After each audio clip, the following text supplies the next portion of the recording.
It's really sad for the family when a missing persons case goes cold. The public forgets, and the chances of the mystery being solved are greatly reduced.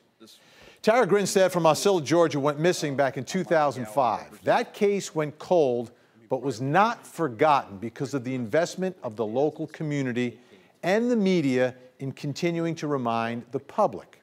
Well, finally, this past February, 12 years after Tara Grinstead disappeared, there was an arrest and murder charges were filed. And of course, there was continued interest in the case for the public and for the media. But now, as we wait for the case to go to trial, the judge has issued a gag order which prohibits attorneys, prosecutors, potential witnesses, court personnel, and family members from making any statements to the media. The reasoning? To protect the defendant's right to a fair trial. Well, our attorneys for 11 Alive and the victim's family went to the Georgia Supreme Court today to argue that the gag order should be lifted.